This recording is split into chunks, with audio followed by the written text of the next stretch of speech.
Estamos en Los Tubos Televisión, www.lostubos.com. Buenos días, Miriam. Hola, ¿cómo estás, José Jaime? Un gusto estar de nuevo aquí contigo. Y pues vamos a tener una muy buena entrevista con Ildefonso Guajardo. Buen día, Ildefonso. Hola, José Jaime. Hola, Miriam. Qué gusto saludarlos esta mañana. ¿Dónde estás, Ildefonso? ¿Aquí en Monterrey? Sí, aquí en tu casa, en un departamento en Colinas de San Jerónimo, Ajá. que es donde son muy bienvenidos. Oye, pues te queremos preguntar primero sobre la visita del presidente Andrés Manuel López Obrador a Washington en razón del tratado comercial en el cual tú desde hace tiempo has sido un personaje esencial. ¿Qué nos puedes decir de esta visita y tu visión? Mira, creo que se utilizó la ocasión para formular una primera visita del presidente López Obrador a Washington. Como te pudiste percatar, y Miriam también en los medios de comunicación, Canadá no se suscribió a esa visita. O sea, siendo el inicio de un tratado trilateral, pues lo más normal sería que estuvieran los tres jefes de Estado. En esta ocasión estaría solo haciendo la visita el presidente de México. Creo que la importancia de la relación bilateral es perdón la redundancia, es muy relevante y por lo tanto el presidente creo que sí debe de estar muy pendiente de esa relación y hacer esta visita. Lo que sí hay que tomar nota es que se corren riesgos. Para México nunca ha resultado rentable meterse en el proceso electoral de Estados Unidos. Antes de eso, Ildefonso, de entrar un poquito de esos riesgos, se supone, lo dijo en la mañanera el presidente, que iba a hablar con el primer ministro canadiense Justin Trudeau a las 9:30, según el canciller Marcelo Ebrard. Pero no es lo mismo hablar por teléfono a tener una reunión, en este caso sería en Washington, con los tres socios comerciales, ¿no? Por el significado mismo, si el motivo va a ser el tratado, la presencia trilateral sería fundamental. Es claro que la visita está enmarcada en el contexto de una agenda más compleja, que es la agenda México-Estados Unidos. Y en este sentido, las llamadas con el líder canadiense siempre han sido muy importantes para alinear nuestra estrategia vis-a-vis frente a Estados Unidos. En el caso del periodo que nos tocó a nosotros, muy seguido eran necesarias esas llamadas para poder compartir un poco la estrategia de negociación y las reacciones frente a posiciones que tomaba el presidente Trump. Entonces, yo también esa llamada, pues dado que no participará en esta visita, es importante un poco para mandar señales claras cuál es el propósito de México en este viaje. Yo creo que es importante que los canadienses conozcan de primera mano la versión del presidente de cuáles son los objetivos para participar en esta visita a Washington. ¿Cuáles son los riesgos que podríamos tener como país en esta etapa electoral en los Estados Unidos y en razón de esta visita si los demócratas llegan a la presidencia allí en Norteamérica? Mira, tradicionalmente, José Jaime, en la relación México-Estados Unidos, cuando hay elecciones, el gobierno mexicano tiene que ser muy cauto y si bien establece comunicación, debe de establecer comunicación con las campañas. Le llamamos una comunicación de puerta trasera, le llamamos en inglés backdoor.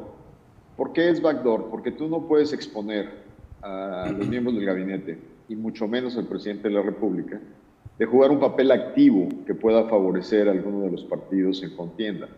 De hecho, fue justamente lo que altamente se criticó cuando Donald Trump vino a México en plena campaña y generó, pues sin duda, una crítica muy fuerte a la pasada administración por haberlo recibido y muchos analistas dijeron pues, que eso le dio de alguna manera una estatura de jefe de Estado que no tenía en el proceso electoral. Entonces, ahora es diferente. Ahora él es presidente de los Estados Unidos, es obviamente con quien tenemos institucionalmente la relación, pero ya está en un proceso dirigido hacia el mes de noviembre, que es la elección norteamericana, y es bien importante que el diseño de la visita y las respuestas y la participación del presidente estén muy preparados para no dejar que el presidente Trump haga un uso electoral de esta visita. Aterrizando un poco ya todo lo del TEMEC en nuestro estado, en Nuevo León, y en razón de la reactivación económica, ¿qué sugieres tú que podamos usar de este tratado para Nuevo León y que ayude a esa reactivación?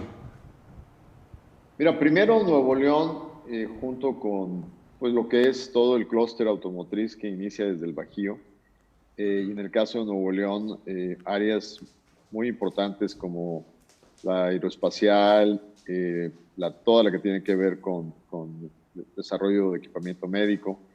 Son áreas que están muy ligadas a las cadenas regionales de valor. O sea, aquí hacemos cosas que se integran o son bienes finales que se producen en América del Norte. Generalmente en una recesión, en una bajada de la economía, Nuevo León pues está en primera línea para sufrir esas consecuencias, pero en una recuperación también está en primera línea para reactivarse. Aquí se nos cruzaron dos elementos: el inicio de la implementación del Acuerdo de Libre Comercio, el TEMEC, pero al mismo tiempo se nos está cruzando en un rediseño creado por la crisis COVID a nivel internacional, donde las cadenas de valor van a convertirse en cadenas más regionales, más cerca de los mercados. El hecho que el tratado haya estado diseñado para aumentar las exigencias de contenido de proveeduría regional, más cosas serán exigidas que se hagan en América del Norte, pues prácticamente se juntan esas dos influencias a favor de fortalecer las cadenas productivas con más insumos producidos en México, Canadá y Estados Unidos. Y en ese sentido, los estados mejor posicionados en México son aquellos que han desarrollado una plataforma competitiva en el sector exportador. En este caso, Nuevo León, sin duda, es uno de los estados mejor preparados para poder tomar las ventajas de este proceso. No estoy diciendo que va a pasar mañana, pero conforme se estabilicen los mercados, conforme se recupera la confianza del consumidor, conforme no estemos en esta acelere y desacelere de la pandemia que ya impacta a algunos estados de la Unión Americana, tan pronto como sea una recuperación franca, esto va a jalar al sector exportador mexicano. Estados como Nuevo León se verán fortalecidos y nos ayudará a mejorar el golpe económico tan severo que hemos sufrido en estos meses. Más allá del tratado, Ildefonso, ¿qué otra sugerencia podrías darle a los empresarios, a la clase política? Porque el próximo año ya tenemos elecciones, pero ¿cuál sería tu sugerencia más allá del tratado para la reactivación económica de nuestro estado? Sin duda estos son tiempos para, como se dice coloquialmente ahí, pensar fuera de la caja. No podemos responder con instrumentos tradicionales a retos tan grandes. Yo creo que si una entidad en México puede poner el ejemplo a nivel nacional, no solo de cómo manejar en el corto plazo la pandemia, que todavía, a pesar de que hicimos un buen trabajo ahorita, se nos está saliendo un poco de control, es fundamental demostrar que podemos recuperar la confianza en ese sentido. Y eso implica meter toda la energía para controlar en centros de trabajo, controlar a través de determinaciones duras como las que se están tomando en materia de movilización y de tránsito de la gente. Pero es muy importante consolidar la certidumbre de la recuperación en estas situaciones. Entonces, eso es el primer paso, demostrar que tenemos la capacidad y la suficiencia de poder estabilizar las condiciones de salud que en estos momentos están al límite, y el indicador más importante es la saturación del uso de la capacidad hospitalaria. Pero además tenemos que estar preparados para el paso inmediato posterior. Ahí yo creo que la coordinación fundamental entre los niveles locales es básica. ¿Cómo podemos hacer la vida más fácil a quienes quieran venirse a establecer a Nuevo León y agilizar su toma de decisiones y la manera como regulamos sus actividades? Al mismo tiempo que tener un diálogo franco con el gobierno federal para que se alineen también los incentivos a nivel federal en este sentido. Yo creo que el gobierno se tiene que reinventar y tiene que tomar las mejores prácticas internacionales para poder tener un modelo de salida lo más rápido posible de una crisis que mínimo nos va a tardar un par de años en estabilizarlos. ¿Qué opinas del bloque de gobernadores que se está dando, que en principio fue del noreste? ¿Esto también serviría entre ellos o entre los que se puedan sumar de centro-occidente y demás para alguna recuperación económica o es un asunto meramente político? ¿Cuál es tu visión? Mira, yo acabo de estar invitado por el gobernador de Coahuila a dar una conferencia a empresarios de Coahuila que también tienen su peso en el sector exportador, sobre todo automotriz. Y platicando en el desayuno personal con el gobernador en privado, me queda muy claro que la visión de gobernadores, en muchos de ellos, es una visión de cómo poder consolidar mejores prácticas, cómo sumar sus esfuerzos, cómo utilizar cosas probadas y cómo adentrarse en nuevas estrategias. Yo creo que esa unión es básica. En la mayor parte de los países del mundo, la coordinación y la utilización de mejores prácticas y el compartir experiencias es algo que enriquece la toma de decisiones y enriquece los instrumentos que se utilizan para poder ayudar económicamente a los inversionistas y al sector privado. Yo creo que es una situación responsable, bien hecha, y además en un país que necesita subrayar los contrapesos, creo que es en la dirección correcta. Y la sensación que me da esta conversación es que no es necesariamente un grupo que se alimenta del antagonismo y de la confrontación, sino es un grupo que está pensando en salidas y en enriquecer el diálogo para mejorar las condiciones del país. ¿Es un mito entonces el separatismo o la pretensión separatista? Yo creo que solo políticos irresponsables pueden estar alimentando esta falacia del separatismo de estados totalmente excluidos del contexto de la federación. Creo que los neoloneses estamos conscientes que somos quien somos, porque primero somos mexicanos y creemos en los ideales de esta gran nación. Sin duda, también tenemos la fortaleza para reclamar un trato justo y para poder definir nuestro futuro de manera contundente. Pero llevar eso a un diálogo separatista es justamente lo que no necesitamos en un momento tan difícil donde lo que requerimos es unidad. ¿Hay que revisar el pacto fiscal? El pacto fiscal, sin duda, hay que revisarlo, estando conscientes de usar primero la información completa y no sesgar o manipular los números. Sí, efectivamente, habemos estados que contribuimos más de lo que recibimos, pero también el pacto fiscal se tiene que analizar en el contexto del federalismo. ¿Y el federalismo qué te dice? ¿Qué te dice? Que los estados que componen la federación, todos tienen un elemento de aportación.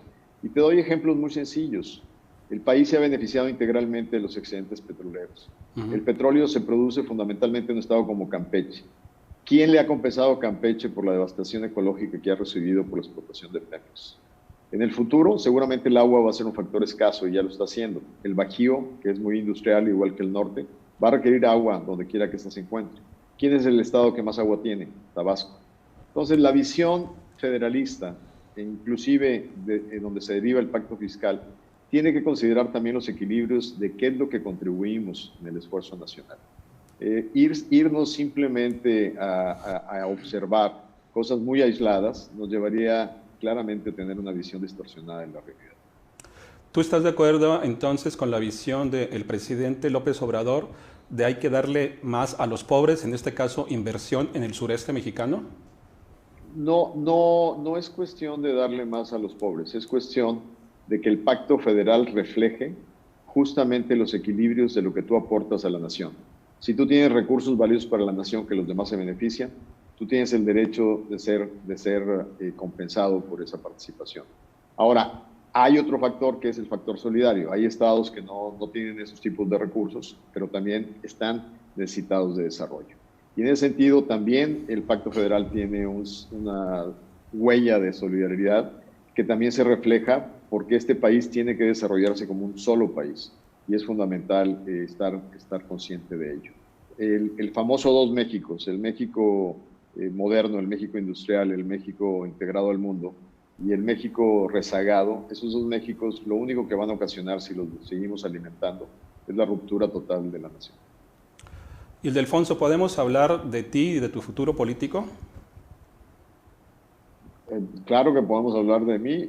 Ya mi futuro político no dependerá exclusivamente de mí, pero claro que podemos hablar de ello. Porque yo recuerdo, creo que el año pasado, no tengo la fecha muy clara, que te entrevistaron en el periódico El Norte y tú dijiste que podrías ir a la gubernatura por el PRI o por otro partido. ¿Te recuerdas esa declaración? Mira, cuando yo dejé, recordarás que yo llegué al cuarto para las 12 el 30 de noviembre a la firma del Acuerdo de Libre Comercio en Buenos Aires, que fue el último día de mi trabajo como secretario de Estado. Yo me instalé en Nuevo León a partir de enero, de tiempo completo, y me invitaron a dar una charla en Vertebra en el mes de febrero, el 8 de febrero del 19. Y las preguntas, fue una charla sobre el tratado que todavía no se ratificaba, y en las preguntas me preguntaron que si me interesaría ir por la gobernatura. Lo que dije en ese momento, que estaba en toda disposición como servidor público de muchos años, de seguir sirviendo y de poder servir a mi estado desde la plataforma de la gobernatura, y que buscaría la candidatura de mi partido. Probablemente alguien hizo alguna pregunta, no sé si en esa misma conferencia o en otra, de que si estaría dispuesto. Lo que yo les dije es que los puentes se cruzan cuando hay que cruzarlos. Hoy creo que mi convicción de tantos años y de tanto trabajo en la política me lleva a intentarlo primero por el partido al cual he pertenecido, sabiendo que sin duda hay un desgaste de marca y que la gente tiene un hartazgo no solo del PRI, sino del sistema de partidos políticos, y que es cuesta arriba. Hoy, cuando mides en encuestas, te das cuenta que la mayor parte de la sociedad civil está retirada de filiaciones partidistas y que lo que está buscando es la calidad de los candidatos. Y justamente lo que he dicho, yo creo que más que los partidos y la afiliación a ellos, lo que la gente va a palomear en esta ocasión es la capacidad de los candidatos para poder servir. Y creo que eso va a ser determinante. Ya qué pasará con la conformación de plataformas, con la definición de alianzas, pues es algo que se irá resolviendo hacia fin de este año. Es importante lo que comentas, Ildefonso. Muy interesante que nos comentes que de ahora en adelante serán las personas, la capacidad. Tú te consideras con la capacidad, toda una trayectoria la conocemos, pero te consideras con la capacidad después de esta pandemia, de toda esta situación económica que vamos a pasar, de poder enfrentar una gobernatura para el Estado de Nuevo León. Mira, el sello más importante de la crisis que estamos sufriendo es el impacto en el deterioro económico de las familias y de la gente. Si bien esta inicia como una crisis de salud, hoy, a 4 meses de que empezamos el encierro prácticamente, lo más devastador es la huella que va a dejar profunda a nivel nacional, 10 millones de pobres más en el 2020, aproximadamente 10 millones de desempleados entre el sector formal e informal, un golpe tremendo a los ingresos de las personas, una mortandad de pequeños y medianos negocios, una reducción que espero que se recupere en capacidad de exportación.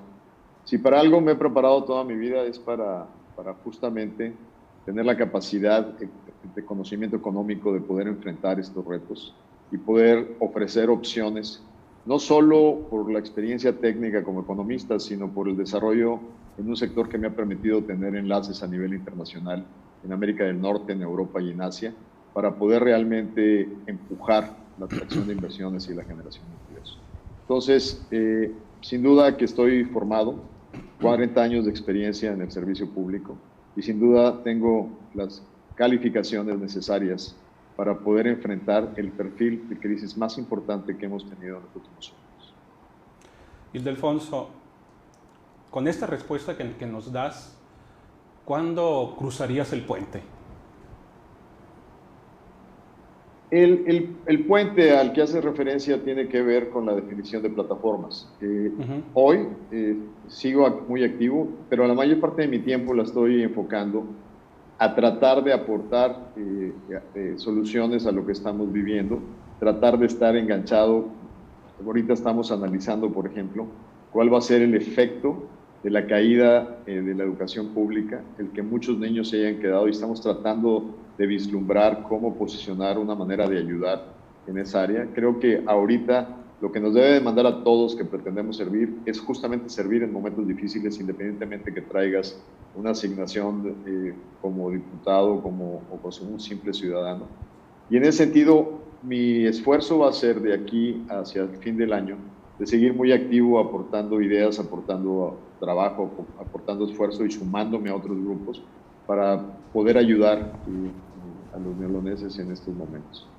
El tema político se irá resolviendo de acuerdo a los requisitos electorales del año electoral, y yo seguiré haciendo mi trabajo como hoy, y sin duda miembro de un partido político importante en el Estado. Pero cuando me refiero a cruzar el puente, me refiero a que veremos en su momento cómo se tomen las decisiones, cómo se definan los esfuerzos. Como tú sabes, no soy el único en mi partido que aspira. Afortunadamente hay una oferta de bastante calidad de compañeros que se han formado en una vida de esfuerzo y de servicio público. Y en su momento se tomarán definiciones. Eso creo que va a ocurrir hacia fines de este año. ¿Cómo ves las precandidaturas de mujeres? Creo que es lo más fuerte en los últimos sexenios. La última fue Ivonne, creo. Pero hay al menos 2 mujeres, al menos, no digo que se agote ahí la oferta, como Clara Luz Flores y Tatiana Cloutier. ¿Cómo las sientes? Bueno, Nuevo León ha contado con una excelente oferta de mujeres en la política. Recordarás que en el 2015 también Cristina Díaz, quien ha tenido una trayectoria relevante, estuvo en el proceso posible de selección, y también has tenido gente de primer nivel y que han transformado cosas como Marilena Chapa, Carlota Vargas. Y ahora, en rumbo a este reto, sin duda está Tatiana Cloutier, Clara Luz Flores Carrales dentro de este proceso. Creo que esto enriquece, creo que eso refleja el verdadero poder de las mujeres, de posicionamiento, el resultado de una lucha larga, donde se debe de reconocer y se debe de respetar los espacios y darles la bienvenida en la política. Creo en la política y en las aspiraciones para ser líderes en una comunidad como la comunidad de Nuevo León, que es de la más alta exigencia. Entonces creo que nos enriquecemos todos y aplaudimos que ahora esta apertura de competencia sea tan enriquecedora. Ildefonso, ¿de qué barrio eres tú? Yo nací en el centro de la ciudad, en Reforma, llamado Nervo. Mis papás llegaron en el 47 del norte del estado. Hay una tiendita de abarrotes que lo acogió.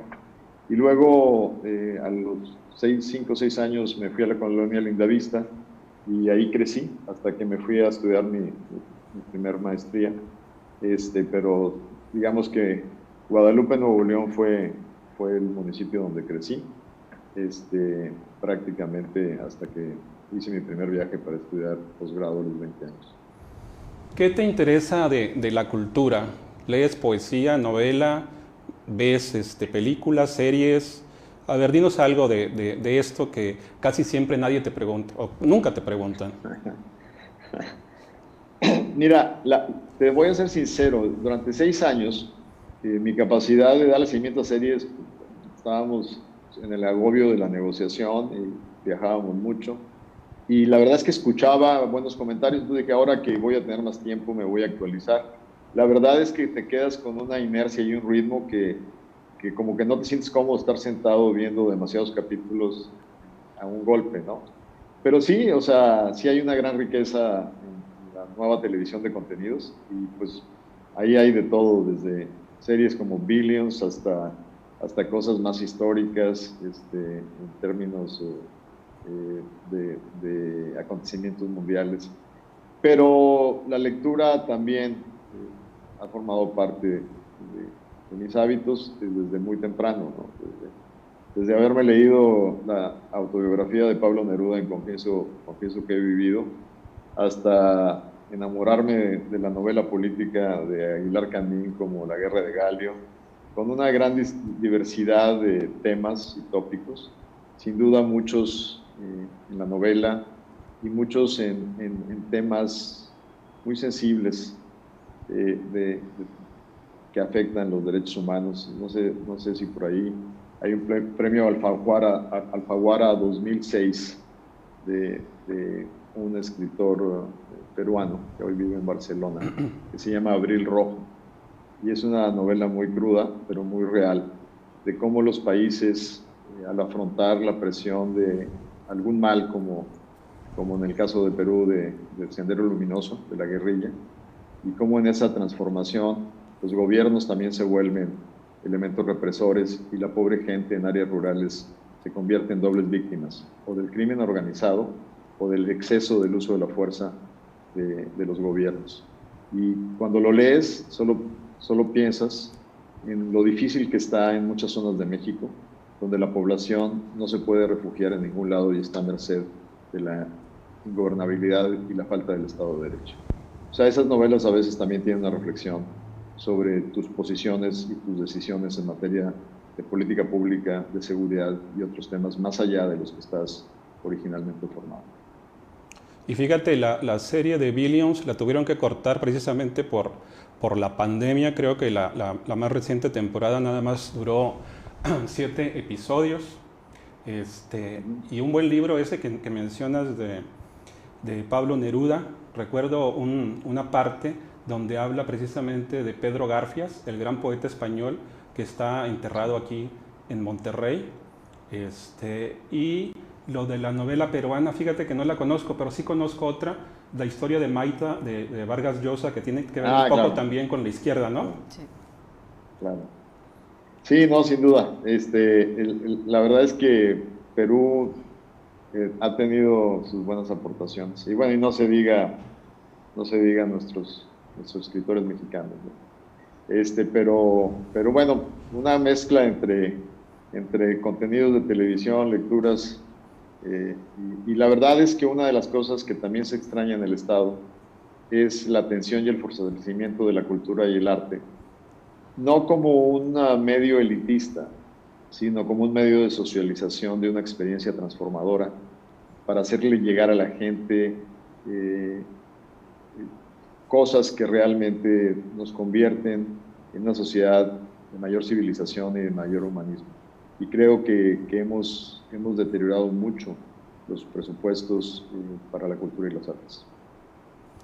¿Qué música te mueve y qué música te conmueve? Acabamos de hacer una invitación en redes para que nos ayudaran a construir un playlist. Y la verdad es que me autocalifiqué como un amante de la música de todos los géneros. Y efectivamente lo que recibimos fueron como 200 canciones que van desde la balada hasta la música de banda.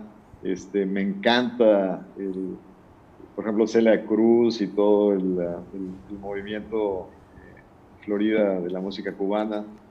Obviamente la propia música cubana, Silvio Rodríguez, Pablo Milanés, y también, obviamente, nuestra música norteña, ¿no? El acordeón y los instrumentos que nos mueven mucho aquí en el norte. Entonces, la verdad es que no tengo ninguna objeción con escuchar prácticamente cualquier tipo de música. Eventualmente, para relajarse y leer música clásica, pero me gusta mucho la música y sobre todo mucho la música en español. A pesar de que he pasado años formándome en el extranjero, estoy siempre escuchando música en español. Y en cuanto a deportes, ¿qué nos puedes comentar? ¿Cuál es tu deporte favorito? Aunque no parezca, y menos ahorita, yo entré a las ligas infantiles de fútbol americano con un equipo que se llamaba los Cardenales del Centro hace muchos años. Y fue una formación muy padre porque no era de los mejores jugadores, pero era de los más cumplidos. Entonces, a veces me daban la distinción de ser el capitán del equipo, pero no porque fuera una estrella jugando, ¿no? Sino porque era muy disciplinado. y la verdad es que fue muy formador en todos sentidos. Unos grandes coaches que eran los entrenadores del equipo de medicina de las víboras de la universidad. Y fue una muy bonita experiencia. Ya después la estatura y el peso no me ayudó a seguir en otras divisiones. Y luego ya prácticamente deportes formalmente jugados, no los tuve, sino el intento de mantenerte activo en algún tipo de ejercicio, ¿no? Correr, hacer algo de gimnasia y ese tipo de cosas, ¿no? Pero últimamente estoy solamente en caminata porque todavía no me puedo meter de lleno a hacer otro tipo de cosas. Pero en general, en la vida adulta, básicamente solo condicionamiento físico. ¿A qué equipo le vas de la NFL? Soy, por generación y por hermanos y familia, soy vaquero. ¿Vaquero? Okay. Sí, los Vaqueros de Dallas y obviamente universitario de corazón, entonces aquí soy auténtico de los Tigres y en el fútbol tigre. También soy tigre. Y Ildefonso, ¿qué libro estás leyendo en este momento, en estos días? Mira, el libro que empecé a leer es un libro de un historiador de Harvard. De hecho, lo tengo aquí al pie de mi cama. Me vas a agarrar igual que el presidente, a mi jefe, ¿no? Es un historiador que ha planteado la evolución de la historia del mundo a partir de la actitud que tienes frente a los retos. Dice que hay gente que tiene mayores capacidades para enfrentar presiones en un esquema donde desdoblan esfuerzo, pero no tienen una visibilidad de largo plazo. Y a veces son muy arriesgados, pero no son realmente efectivos, porque pierden la visibilidad de todas las amenazas que en un trayecto puedes considerar. Y entonces plantea que los osados a veces son muy exitosos en sus estrategias cuando se les alinean las cosas, pero pueden ser desastrosamente malos o desastrosamente ineficientes cuando, al no considerar todas las contingencias, son tremendamente fracasados en sus resultados, ¿no? Entonces, trata de ponerte en una evaluación de ser alguien quien considere todos los riesgos, pero que no pierda la audacia de la toma de las decisiones. Y lo hace en un contexto histórico desde la antigüedad hasta la Segunda Guerra Mundial, y lo hace de una manera muy, muy interesante. Para que no voy a tomarme una libertad, me voy a desaparecer 2 segundos de la pantalla y te lo traigo. Ok. 2 segundos y ya 2 llegó. segundos. Estamos entrevistando a Ildefonso Guajardo, Miriam. Así es. Creo que ya regresó con el libro. Ahorita aquí estoy. pantalla.